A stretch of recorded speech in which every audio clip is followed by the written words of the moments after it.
Bien, merci d'être venu dans cet après-midi. Pour les nouveaux, les anciens, on a un peu essayé d'évoquer dans la première partie de ce colloque les questions liées à la pensée et à l'écriture de cette Afrique noire d'aujourd'hui.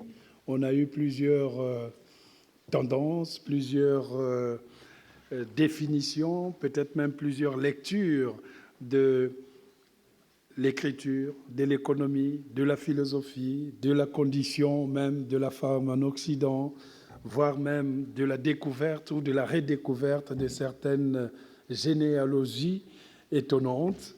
Et je pense que les écrivains, les philosophes et les artistes ont donné la tonalité que nous allons continuer maintenant avec ce troisième panel que nous avons intitulé « Écrire la France noire, la diversité en question ».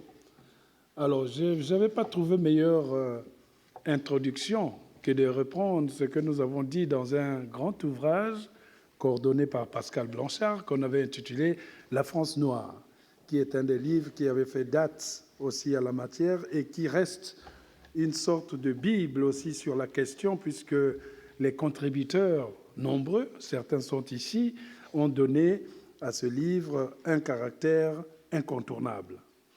Dans cette préface, ou dans ce livre, nous disions que, aujourd'hui comme hier, la définition des Africains et des Antillais comme noirs est l'expression d'un regard singulier, d'une construction spécifique, interne et externe, tantôt saillante, tantôt absente, qui est loin d'épuiser le répertoire des identifications qui traversent ces populations et leurs environnements, notamment dans les quartiers. Le regard, poursuit-on dans France Noire, le regard par le prisme de la couleur noire, encore esquivé par les pouvoirs publics, par de nombreux chercheurs et travaux académiques, par bien des Afro-Antillais est, à contrario, plus banalisé par les historiens. C'est pour ça que nous en avons invité. Les milieux de la culture, des arts, du spectacle ont aussi largement participé à la promotion d'une esthétique valorisant et mettant en scène et en récit des œuvres et créateurs du monde noir. C'est donc à la croisée de plusieurs types de subjectivation, adossés en fonction des groupes, des périodes et suivant des modalités complexes sur le registre de l'origine africain, de la couleur noire, du statut politique colonisé, citoyen des nations indépendantes, de l'ethnico-culturel et religieux que la présence afro-antillaise s'est déclinée en figures génériques. Les soldats noirs, les OS, travailleurs immigrés de l'industrie et des services, les étudiants, les intellectuels, les artistes, musiciens ou sportifs, prolongés par celle des femmes africaines et mères et par celle des jeunes blacks ou renois, comme on dit, nés en France. C'est dans cette dynamique que cet ouvrage, donc, la France noire, a été conçu pour raconter tout simplement l'histoire d'une présence en France datant de plus de 3 siècles. Génération après génération, comment expliquer la contradiction entre l'héritage intellectuel d'une pensée anti-noire et l'attitude tolérante à l'encontre des Noirs résidant en France? La raison est peut-être à chercher dans l'absence de lien obligatoire entre pratiques politiques ou administratives, discours scientifiques et attitudes sociales.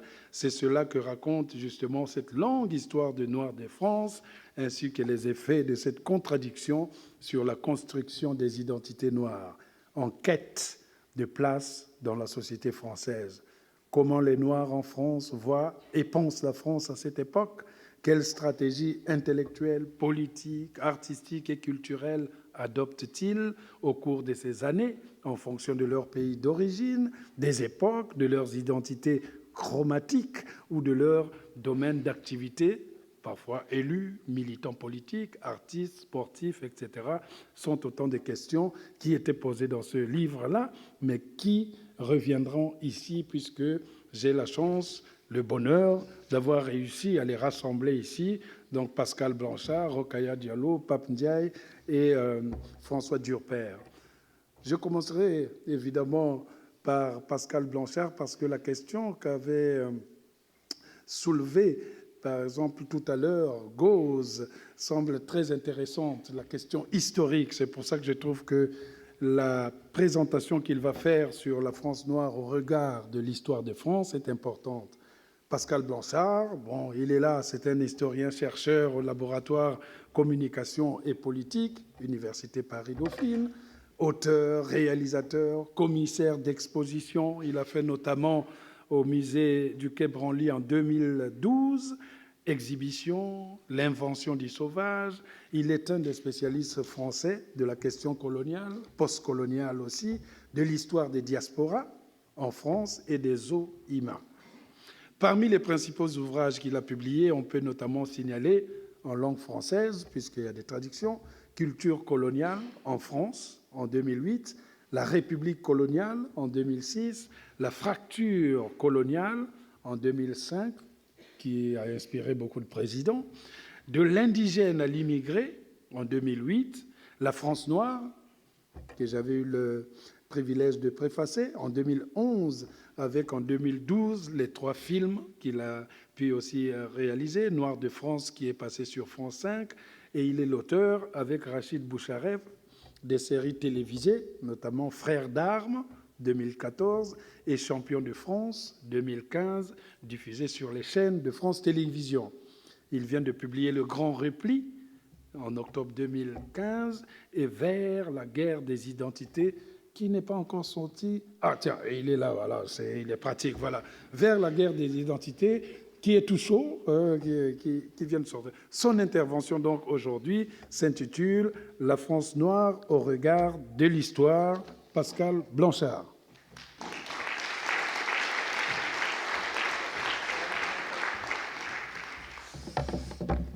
Bonjour.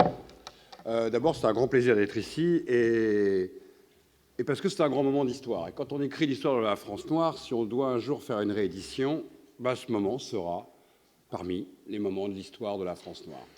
Tout simplement parce qu'écrire l'histoire, c'est regarder des moments qui sont saillants, qui sont majeurs, qui s'inscrivent à un moment dans les imaginaires collectifs ou dans les rapports d'une société à une présence, à un rapport à l'enfoui, à l'invisible, au visible. Et ici, c'est un moment qui est visible, qui est très visible, et ça, on le doit à Alain. On le doit aussi à tous ceux qui y participent depuis ce matin, mais aussi à ceux qui sont venus faire plusieurs cours et conférences. Et c'est important parce que, justement, on va parler de l'invisible. C'est étonnant comment les minorités dites visibles sont généralement, dans le domaine de l'histoire, invisibles. Et l'histoire de la France noire, c'est d'abord l'histoire d'écrire sur l'invisible qui est trop visible et qu'on ne veut pas voir visible. Ça n'a pas été simple, quand j'ai dit ça à Alain, pour faire sa préface. Rigole pas, Rokhaya, parce que ce n'était pas plus facile pour toi quand tu étais dans le film, quand on t'a interrogé. On est d'accord? Et Nipab, qui ne rigole pas, mais qui était aussi et dans le livre et dans le film. C'est parce que c'est une histoire compliquée. Non pas pour, en tant que tel, un historien de la raconter. Elle est simplement compliquée dans un pays qui pense qu'il n'a pas d'histoire de ceux qui sont dits noirs et qui vivent dans ce pays. À l'aune des années 90, Achille Mbembe parlera tout à l'heure, et nous étions des jeunes chercheurs, Achille, rappelle-toi, à ce moment-là, et nous travaillions et nous œuvrions à déconstruire les imaginaires coloniales. Si on avait osé dire qu'à l'époque, dans un livre, la France aurait pu être noire, je pense qu'on aurait été brûlé au bûcher de l'histoire. Tu n'aurais jamais été un universitaire en France, tu n'aurais été juste peut-être aux États-Unis ou en Afrique du Sud, Nicolas Bancel ne serait pas à Lausanne, et toute cette génération de chercheurs enseigneraient aujourd'hui tranquillement en France, ce qui n'est bien sûr pas le cas. D'ailleurs, Alain a traversé l'Atlantique pour être ici. Ce qui prouve bien qu'il faut travailler de loin pour parler d'ici. Et nous, on venait donc de très loin pour parler de cela. Et c'était les années 90. Depuis le temps, l'eau a coulé sur les ponts et l'homme africain est rentré dans l'histoire. Et oui, ça fait aussi partie de l'histoire. Et c'est ça qui est intéressant. Donc, quand on s'est intéressé à ces questions, nous, on venait d'un monde assez particulier, puisqu'on était africaniste. C'est une maladie assez étrange à l'intérieur de l'université qui s'intéresse à l'Afrique. Autant vous dire qu'on a des laboratoires particuliers, dans un coin particulier, au bout d'un couloir particulier, et des budgets plutôt particuliers. C'est ce que j'ai compris très très vite quand j'ai rejoint le laboratoire, le centre de recherche africaine à la Sorbonne, qui n'était bien sûr pas à la Sorbonne, mais rue Malher, et il a fallu travailler et œuvrer. Et on a tout de suite compris que notre histoire n'était pas véritablement l'histoire qui était au cœur de l'histoire. On était un peu à la marge. En même temps, c'était de l'histoire africaine, donc on va se dire, mais en quoi l'histoire africaine devrait être au cœur de l'histoire sorbonnarde, française et de la grande histoire de France? Il y a un petit truc qui s'est passé, ça s'appelle l'histoire de l'esclavage. Il y a un autre truc qui s'est passé, c'est l'histoire coloniale. Et puis il y a un troisième truc qui s'est passé, c'est l'histoire de l'immigration dans ce pays de gens qui ont eu l'idée un peu curieuse de partir migrer dans le pays de ceux qui les avaient colonisés. Autant dire que tout ça est étonnant pour un historien. Qu'est-ce qu'on a été faire au-delà des mers? Qu'est-ce qu'on a été faire dans ces îles? Et qu'est-ce que ces gens à qui on a été vraiment perturbé leur vie ont eu envie de venir vivre dans notre pays? Tout ça a donné une histoire qui était étonnante parce qu'elle était à la marge. Et d'ailleurs, elle n'était pas à la marge parce que l'Afrique était invisible. L'Afrique, dans les années 90, était visible. Elle nous parlait d'une Afrique coloniale, on en parlait encore beaucoup, mais surtout, on nous parlait d'une Afrique qui souffrait, une Afrique en guerre, une Afrique de la maladie. Donc c'était une Afrique qui était visible, mais qui était visible uniquement à travers ce prisme-là. En fait, on ne voyait pas l'Afrique d'ici, on ne voyait pas les Antilles d'ici, on ne voyait pas la Réunion d'ici, on ne voyait pas les Comores d'ici, comme si, en fait, ceux qui étaient là et qui étaient normalement très visibles étaient devenus totalement invisibles dans nos rues. On va dire qu'ils n'étaient pas très nombreux et que quand on écrivait l'histoire de l'immigration, ils étaient en fait encore invisibles, même dans cette histoire-là, ils avaient véritablement pas de chance. Pourtant, ils avaient eu des ancêtres gaulois, ils parlaient français, ils connaissaient l'histoire de France pour certains depuis 3 siècles et demi, ils l'avaient même largement subi, et donc pourtant, ils n'étaient pas écrits dans cette grande page d'histoire. C'est un peu l'idée du thème de ma communication, c'est comment inscrire cette histoire dans l'histoire de France. Et de suivre le cheminement qui, en fait, de 91 à 2011, nous a emmenés à écrire cet ouvrage. Alors, je ne vais pas me faire le malin plaisir de montrer la couverture et le dos de couverture. Donc je recommence, la couverture et le dos de couverture. Car c'est une histoire qui s'écrit aussi bien à l'aune de l'histoire coloniale et militaire qu'à l'aune d'une histoire de fascination, de répulsion, de peur, d'angoisse, de passion partagée, de violence, mais pas que de la violence, de littérature, on en a beaucoup parlé ici, d'art, Joséphine Baker, mais aussi d'une violence incroyable avec les os humains. Toute cette histoire-là, elle fait une histoire globale et cohérente. Et la première fois qu'on l'a abordée d'une manière concrète, c'était en 2001, à travers un ouvrage qui s'appelait Le Paris Noir.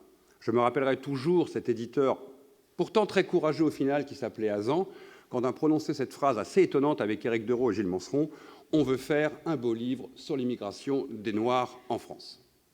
Je recommence. On veut faire un beau livre sur l'histoire de l'immigration des Noirs en France. Alors déjà, le deuxième sujet ne passionnait pas beaucoup, l'histoire de l'immigration des Noirs en France, mais alors le premier a fait rire l'éditeur. Un beau livre. Pourquoi faire un beau livre sur l'immigration? Et en plus des Noirs. Et en plus en France. Ça n'a pas été facile à le convaincre, mais il a été convaincu. Ce qui aujourd'hui nous paraît très ironique et très simple, pour l'époque ne l'était pas du tout. Pas du tout de faire un beau livre sur un sujet comme ça, avec des photos qui racontaient une histoire, parce que la photo amène, pour ceux qui en doutent, une véracité, pour ceux qui ont oublié l'émotion de l'émotion, et pour ceux qui pensent que cette histoire n'a pas de trace de la mémoire. Je rappelle Pierre Nora, qui n'a jamais écrit un seul mot sur la mémoire des Noirs de France dans les lieux de mémoire. Bien sûr, notre pays n'a aucune mémoire des Noirs, puisque les Noirs n'ont rien fait, donc pourquoi est-ce qu'ils auraient laissé une histoire et une mémoire? Je renvoie bien sûr au lieu de mémoire de Pierre Nora pour arriver à comprendre comment on fabrique une histoire sans mémoire. Alors, ce matin, Armand Gauze m'a volé un tout petit peu une ironie de ma pirouette, mais je trouve ça très bien parce qu'il a mis le doigt sur cette histoire de Louis-Gustave Binger. Alors, pour ceux qui n'étaient pas là, ce brave Louis-Gustave, a donné la Côte d'Ivoire à la France comme un cadeau immense, et tous les Ivoiriens, comme il l'a très bien expliqué, 4 millions d'Ivoiriens se sont donnés à la France comme un tout unique et merveilleux. Et ce brave Louis-Gustave Binger a eu l'honneur d'un ouvrage de Marcel Monnier en 1894. Et c'est pour ça qu'on a appelé notre livre « La France noire », parce que le livre de Monnier s'appelait justement « France noire ».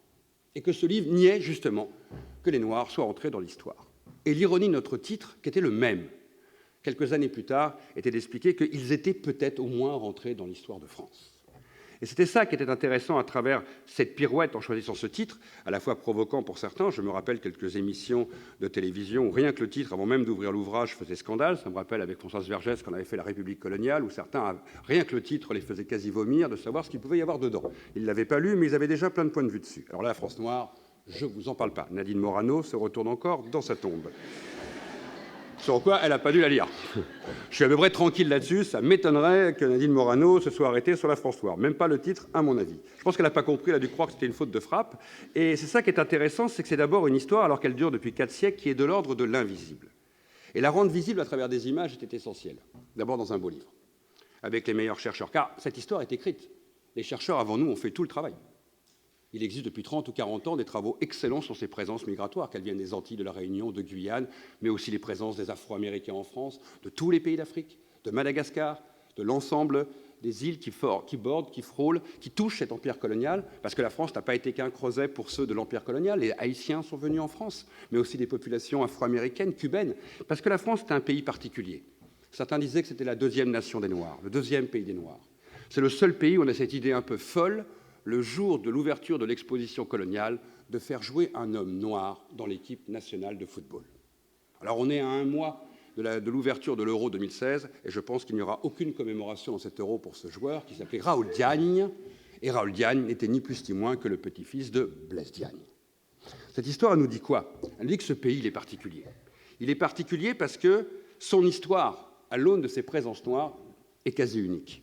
Dans le sens où elle est quasi unique, c'est que la France, c'est les ténèbres coloniales, c'est les ténèbres des eaux humains, c'est les ténèbres de l'esclavage, mais en même temps, c'est la lumière de l'écriture, c'est la lumière de la liberté. C'est le seul pays où un homme noir et une femme blanche pouvaient boire une bière à Paris en 1921 sur une terrasse. Et cette histoire-là, elle est incroyable parce qu'elle est paradoxale. On ne cherche même pas le sens de ça. Il n'y a pas forcément une logique à ça. C'est une histoire qui est unique. Et il fallait le raconter à travers quelque chose qui était à la fois un livre, mais lui donner aussi une dimension mémoire au sens fort où on l'entend. C'est pour ça que je me moquais de Rocailla tout à l'heure ou de Pape en disant qu'ils avaient participé après au film, et qui est un film qui est fondamental en 3 parties parce qu'il a donné à vivre cette fois-ci sur l'écran pour ceux qui étaient des Noirs de France, mais de manière totalement différente. Il n'y a pas un Noir de France. Il n'y a pas une manière d'être Noir de France, voire même d'être Noir en France. Mais tout ça fait une partie, une histoire commune, et pour autant ce sont 1001 histoires qui petit à petit se racontent. Dans un pays où, je le rappelle parce qu'on l'oublie souvent, certains ont rêvé d'une France sans Noirs. Il n'a pas fallu attendre Marine Le Pen pour qu'on le pense. Napoléon Bonaparte est le premier à vouloir expulser tous les Noirs de France en étant persuadé que cette présence allait tuer, détruire, entraîner le déclin de la race française. C'est donc une histoire qui à la fois est une histoire dure, mais aussi une histoire idéologique. La peur de la mixité sur le sol hexagonal de la France, qui avait des colonies, qui avait un monde esclavagiste, était une histoire qui s'entrecroisait. C'est aussi un monde qui a inventé le sauvage à travers les eaux humains. Et l'homme noir, particulièrement, et la femme noire étaient présents dans ces espaces. C'est donc pas du tout une histoire neutre quand on parle d'images. Donc parler des images, c'est aussi comprendre pourquoi l'histoire de ce pays se fait en images sur l'homme noir et la femme noire. Il est d'abord regardé à l'aune de sa couleur. C'est d'ailleurs le seul pays, avec Oncle Ben's aux États-Unis, qui a choisi un personnage noir pour une publicité majeure. Dans ce pays, il y a 3 marques qui nous racontent la France. Il y a le Bibendum Michelin pour la fin des campagnes, vous avez la vache qui rit qui vous explique quelque chose d'extraordinaire sur le produit proche de la terre, et vous avez Banania. Il n'y a pas d'autre pays capable de choisir une icône aussi forte pour nous expliquer justement à la fois ce qui n'est plus, ce ne sont plus des sauvages, parce que la République ne peut quand même pas appeler des sauvages pour libérer la France. Et face à les Allemands, il fallait trouver mieux.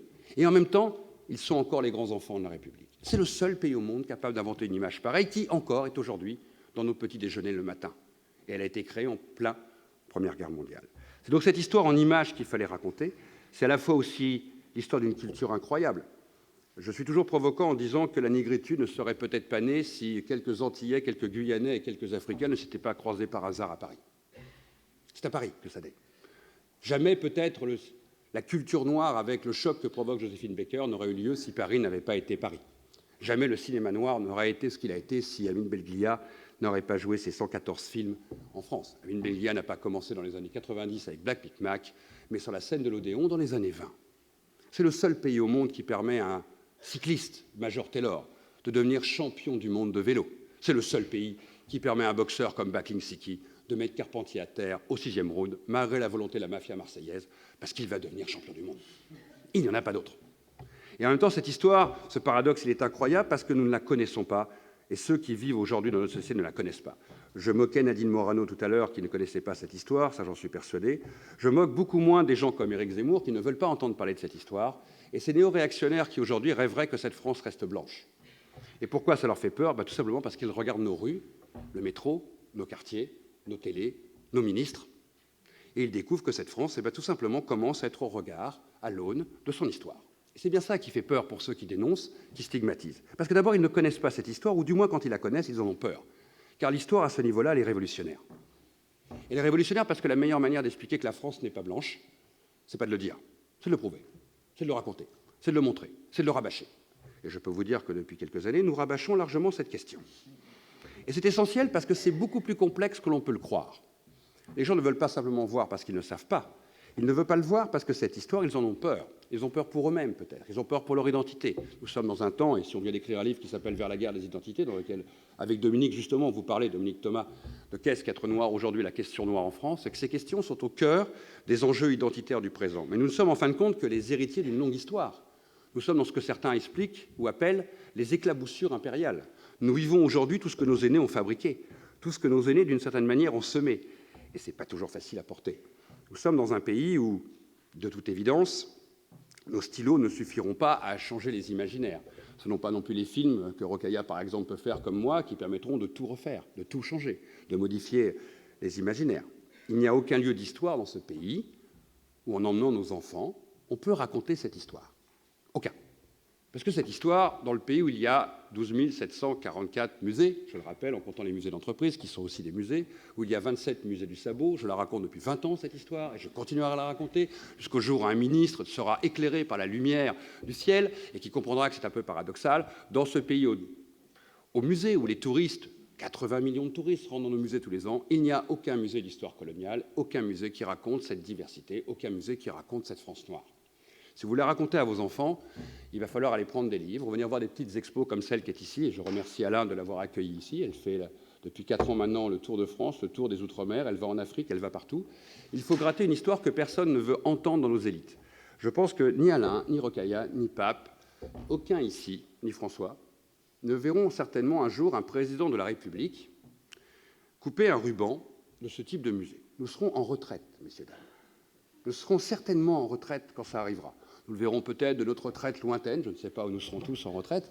On s'appellera à ce moment-là, on ne sera plus au SMS, on appellera sur des machines tout à fait étranges, parce que ce sera dans très très très longtemps.